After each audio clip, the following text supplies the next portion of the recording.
Wa idza khatabahumul jahiluna qalu salama. Kalau ada orang jahil bercakap, maka dijawab dengan jawaban yang selamat.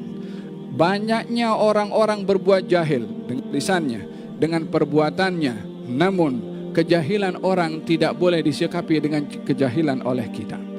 Kejahilan bila mana disikapi dengan jahil, kita tambahkan jahil yang satu jadi dua. Namun kejahilan disikapi dengan ihsan, kejahilan disikapi dengan keilmuan. Wa idza khatabahumul jahiluna qalu salama. Kalau diajak berbicara dengan jahil, dimaki, diperli, direndahkan, dihina oleh orang lain, kita tidak memperli, kita tidak menghina, kita tidak merendahkan, tidak membalas keburukan dengan keburukan. Idfa' billati hiya ahsan. Balaslah orang itu dengan yang terbaik. Kata Imam Syafi'i, didatangi oleh muridnya, "Ya Imam, kamu dimaki di luar sana, kamu dikatakan begini dan dikatakan begitu." Kata Imam Syafi'i mengatakan kepada orang yang memberitahukan kepadanya, Allah tak selamat daripada mulut manusia. Masih dikatakan Allah punya anak, dikatakan Allah punya sekutu, Allah ada lebih daripada satu. Ini Allah tak selamat. Rasul pun tak selamat, dikatakan pendusta, dikatakan penipu, dikatakan bomoh. Allah dan Rasul tak selamat. Macam mana aku selamat daripada mulut orang?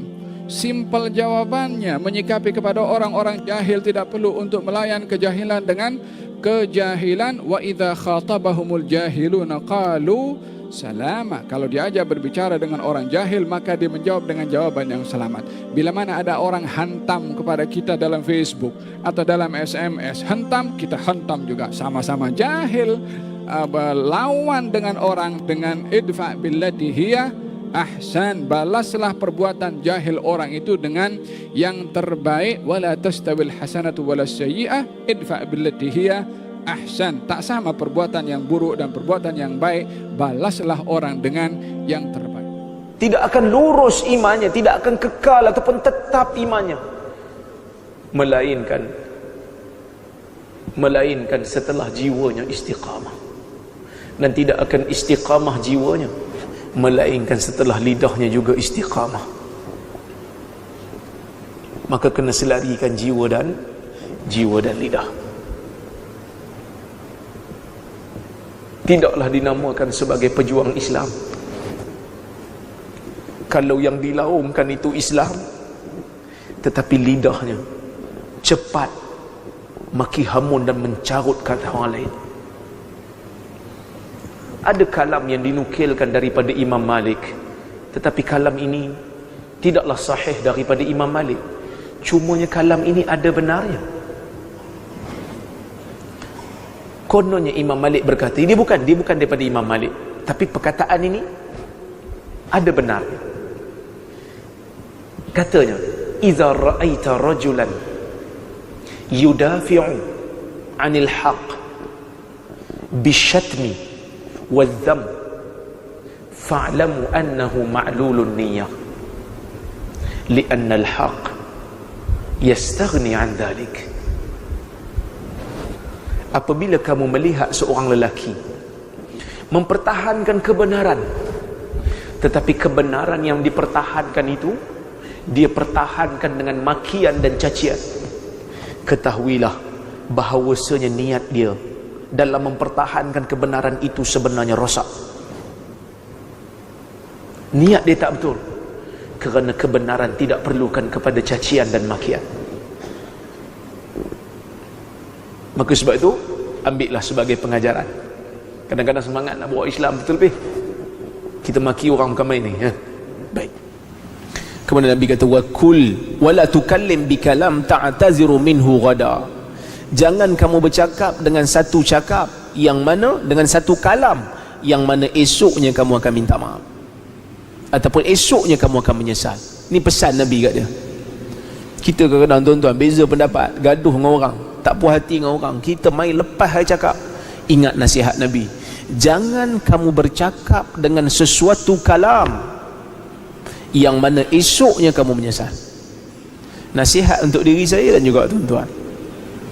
Ya, kita tak puas hati dengan dia, betul kita geram kat dia, betul kita marah kat dia, tapi bila nak cakap dengan satu kalam, jangan cakap kalam yang esoknya kita jadi menyesal. Kan dulu saya sebut kan, nak cakap satu benda fikir dosa ke pahala. Kita beza pendapat dengan dia, kita tak suka dengan dia, mungkin kerana dia beza pendapat dengan guru kita.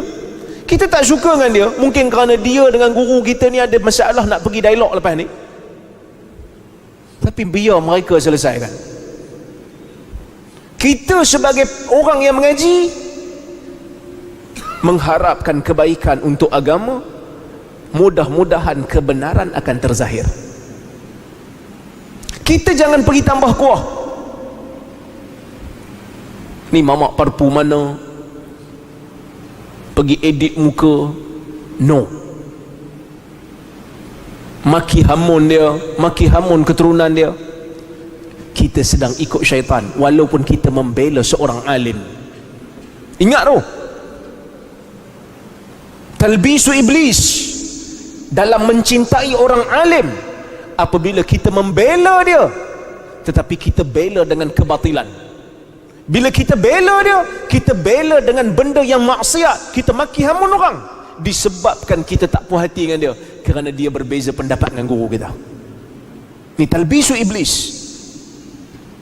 Jadi sebab tu semalam saya sebut Imam Ahmad dengan Imam Syafi'i ada beza pendapat dalam beberapa isu. Orang cuba nak lagakan Imam Syafi'i dengan Imam Ahmad, sedangkan mereka itu saling belajar mempelajari. Sehingga kan Imam Syafi'i kata, qalu zarani Ahmad wa zurtuhu faqultu in zarani fali in zurtuhu fali fadlih wa in zarani fabi fadlih. Mereka mengatakan Imam Ahmad menziarahi aku, iaitu al-Imam Syafi'i, dan aku menziarahi dia. Aku katakan kepada mereka, jika aku pergi ziarah dia kerana aku nak kelebihan yang ada pada dia, tapi kalau dia datang menziarahi aku, dia datang menziarahi aku membawa kelebihan yang ada pada dia kepada aku. Tawadhu' al-Imam Syafi'i. Berbeza pendapat, tetapi beza pendapat itu rasa sayang dan cinta kepada orang yang berbeza dengan dia.